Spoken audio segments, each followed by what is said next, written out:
you guys go head to head. We all know this has got to be their Super Bowl. This is their chance to do something with their season.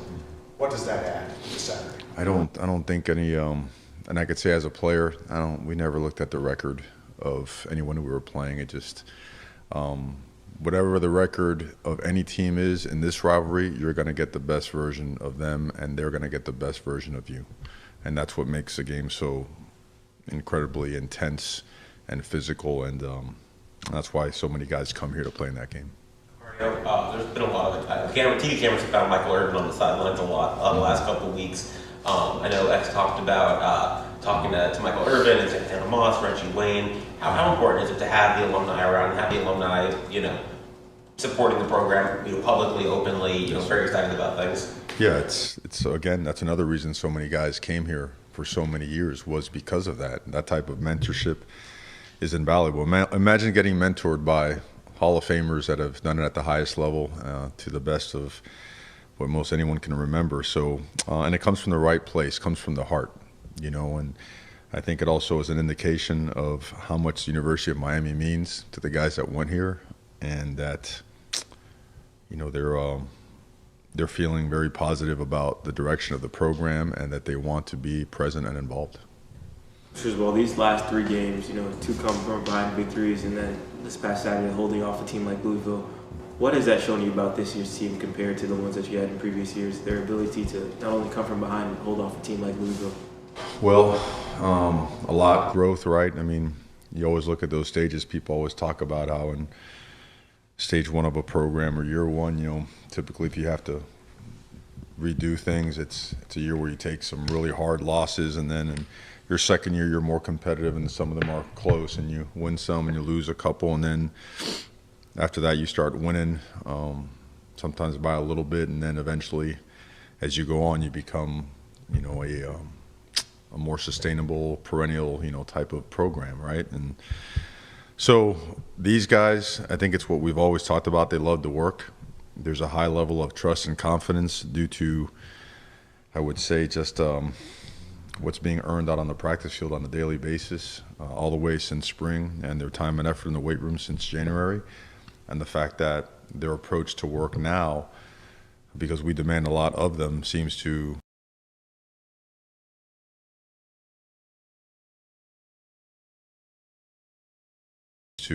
just, it gets better, and you could demand our team, our coaches can, from each other, can get the most out of each other because we all have the same mindset, the same goals. So it's we all recognize we have a long way to go, and we're excited to get to work on getting there. Well, 3 days, it was 4 days ago, so I apologize for asking about something that's old news now, but it's big enough news. On Friday, they announced that Joe Rivalry is no longer the interim, that he's obviously now the president going forward. Mm-hmm. What's that mean to you? What's that mean to the program and just the university as a whole? Because we all know what Joe means to a lot of people around here. What was your reaction to hear that it's done? Well, I mean, it starts with him being an elite human being and a legitimate difference maker and impact guy. I mean, game changer for so many reasons. And he's a guy that's poured his heart and soul into the University of Miami. I can honestly say I would not have hopped on a plane to come to Miami without the presence of our president, our current president, Joe Echeverria. Grateful to him for all that he's done for not only for athletics, but for the entire university. I mean, the trajectory of this university being an elite private institution, medical systems, everything, it's off the charts. There is no comparable out there, and he leads that charge with so many of his colleagues, and again, just a total difference maker and a game changer for Miami.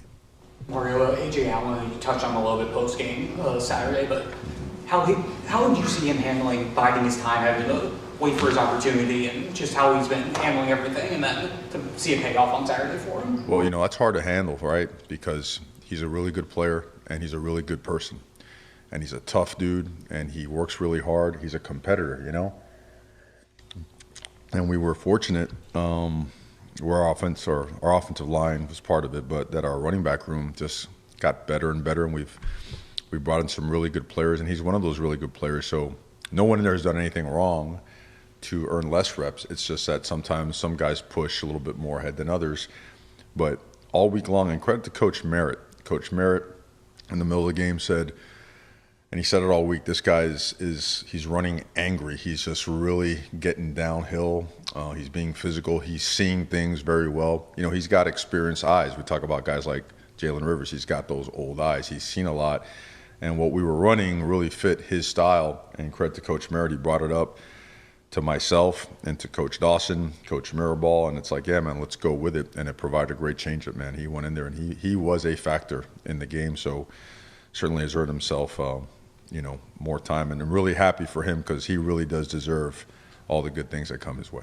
Surprise you at all that the running backs, just to follow up on that angle, that Mark, Damian, and whoever gets called upon, they're ready to go when their number's called, and every the 3-4 guys, they could all be workhorse backs anywhere, and you've had to share, they've had to share the workload here, and it looks like they're reveling in that. Does it surprise you how well kids have handled? I think it is in this day and age, but then again, sometimes it's not. And then it starts with a relationship in that room, and I think the level of respect that's demonstrated on a daily basis. Because you could tell, right? You could tell when, and we've all been there, right? You're competing for a spot, you look at it and you're like, I'm a piece of that guy or whatnot, and you watch that room, and the way they express their competitive character is by when they get their reps, they go, which has made it very difficult in distinguishing, okay, who really gets to go first or it's really hard. And they've made it that way, so they've taken competition the right way, all right? They've taken it and not as a threat, as a way of getting better and making the team better. And they ran really hard the other day against a really good and talented defense. You see the excitement it causes among the offensive linemen when they do so. So tremendous. They're an incredible example of how competition can make everybody better, and their bodies feel good. They feel fresh. Their legs are strong. So, hopefully we'll keep getting better and better in that department. Damian drag guys kind of probably a good 10 yards down the field, and then the entire O-line goes and gets him another 5 or 6 by continuing to move the pile. Yeah. There's been a lot of highlights around here this year, but for you, how did that play? I like that stuff the best, of course, But I pointed out that a couple of receivers did stick their little narrow butts in there, and got involved as well to help it out a little bit. But it's good to see. It's we needed a performance like that out of our backfield. They responded well all week long with good practice, and when you watch film, there's other opportunities that we had that could have really opened up the game a little bit more in that department. So again, we got a lot of work to do, and we're playing against a really good defensive front and a defense that last Friday night, held their opponent to 3 of 16, 17 on third down, and is really big and massive and powerful up front. So we have got to be better this week in practice for it to show up on Saturday. A few times on Saturday, you guys moved Jalen inside and put Markel Bell back at left tackle. What do you like about that lineup on the line? Well, I think going back to Coach Mirabal and what he does, he cross-trains everybody. And Markel Bell has earned playing time, and Markel Bell needs to continue to develop at a high level, and he did. He was blocking maybe some of their best players as effectively or more than anybody else on the field. And also, I think, Jalen and Matt McCoy, we were going to move him around too. All those guys, Jalen, Matt McCoy, about 4 others can play 4 to 5 positions. The other guys can play 2, maybe 3. And we want to do that more and more because we've seen that in practice. The chemistry of that particular lineup has worked just as well as the other one. So we went with it, and it worked out really well. Do you feel like that was the best run blocking performance up front of the season, or?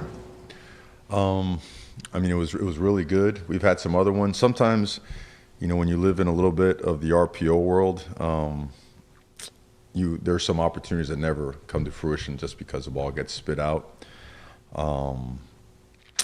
I think it was certainly one of the better ones, but again, lots of room for improvement, and those guys know it, so right back to work. You mentioned FSU's D-line. What else shows up on tape when you see FSU? Well, I think everything. I study the defensive side. First, what you see is just a really talented team. that is, again, they're about as talented in most of the key positions in the front seven as you'll see, and the secondary is big, long, they're fast. They play man coverage as good as anyone that we've seen. They mix it up pretty well as well. They got a wide variety of pressure and stunt packages that go with it. And then I think their offensive line, I know they might have had a guy hurt or two, but they're another group that's really big, a highly recruited class that is really strong and powerful and, has had some really, really strong moments. And again, all I see is I see a really good football team and looking forward to a great game. We always talk about quarterbacks and receivers finding symmetry, clicking with one another. Mm-hmm. With Ruben back, he and Simeon kind of, are they getting a rhythm together as well? Because it seemed like they were doing kind of whatever they wanted at times. They played at a high level. They really did. I think they fed off each other, almost competed. I think Mesidor could be thrown in that mix as well. Akeem has really just volunteered his body to do whatever we asked him to do, inside, outside, nose tackle, 3, 5, 7, 9. And we're going to continue pushing that group. I know Coach Taylor's done a really good job with those guys, developing them, and we can get more out of them. We can. There's more to be had there, and we're gonna push and test them this week because they're capable, and I think Saturday was an example of some of the things we can do. The explosiveness of the offense is obvious. But I want to ask you about the way you guys are controlling games on offense with time of possession. Are you, in some ways, as excited about that element as you are the explosive plays you guys are generating and limiting negative plays to that side of things on offense? I don't know if excited and time of possession are synonymous, Right. I think we're well balanced. We're starting to, become a well balanced offense, but we're also not afraid to be aggressive and take whatever the defense provides opportunities for.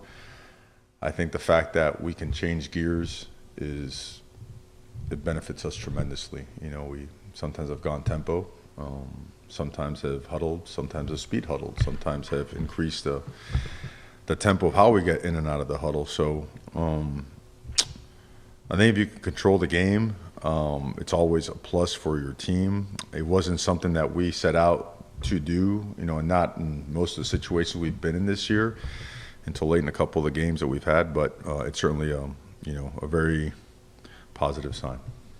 After having a chance to watch the film of Saturday's game, what are some of the things that you and the staff have identified on defense? Obviously, Louisville has an explosive offense in their own right, but what are some of the things on defense that you guys identified as things you need to work on or correct? Yeah, we some guys tackled really well, and some others didn't. Leveraging the football has got to be at a premium, and really communication.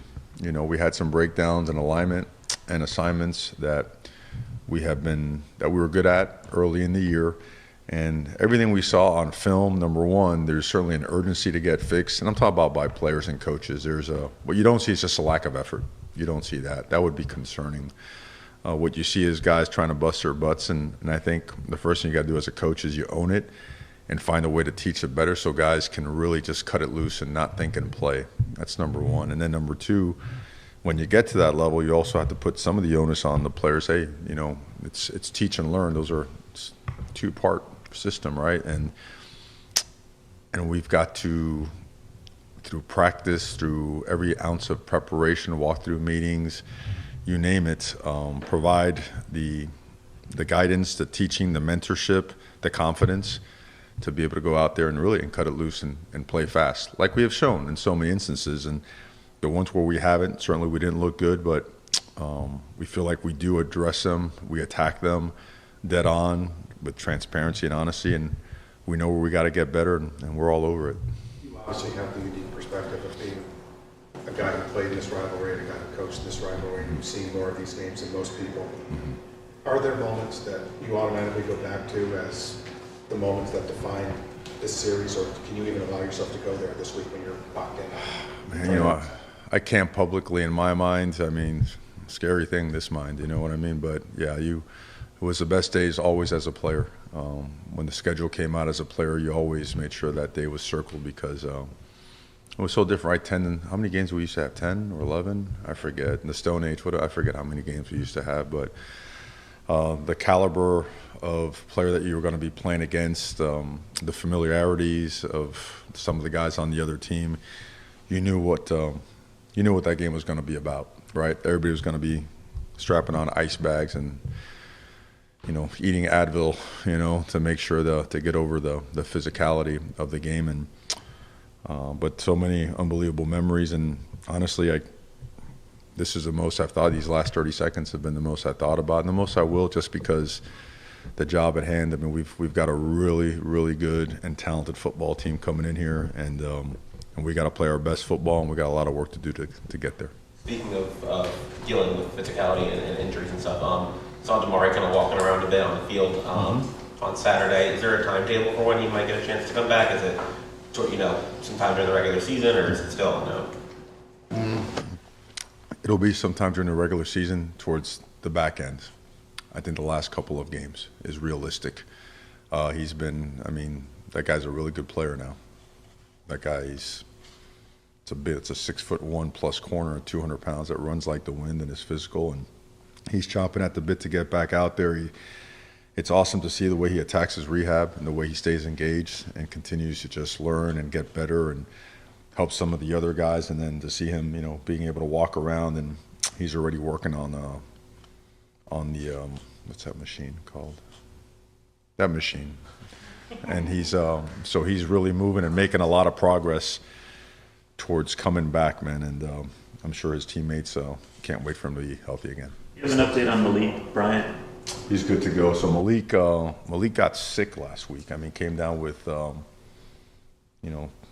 just an awful virus, and we just couldn't get him back in time, and we didn't want to put him on the plane and spread that thing, and but he's good to go. Body weight checks out. He's strong. He's ready, and he's also one we missed last week. Now he's played really good football for us, so looking forward to getting him back. You've obviously seen some really good quarterbacks, some really good offensive scheming in the last 3 games, but the numbers also probably pretty shocking as far as what you want to see out of your defense. What's the level of concern right now, or is there not much of one? Well, yeah, it's not. I don't think it's a matter. I don't feel concern. I feel urgency. It's almost for a fact that we're better than some of the things we have shown. And that we need to be consistent in showing we got to get there, and you get there together. During the year, the one thing that really stands strong in our program is there's no division from within. You can't have it. This football stuff. You see week after week, man. It is absolutely insane the way that some of these games go, and so. You've got to take the fact that we may win some games 52-45, and we might have to win one 3-2. We don't know how it's going to come and when it's going to come. So until then, together, move forward and press on, and just find a way to get better. I guess it's that simple. Just get better. Just get better. Is it kind of crazy to you that? What's that? Is it kind of crazy that 319 yards and 4 touchdowns from your quarterback is an average day? Yeah, well, I guess we'll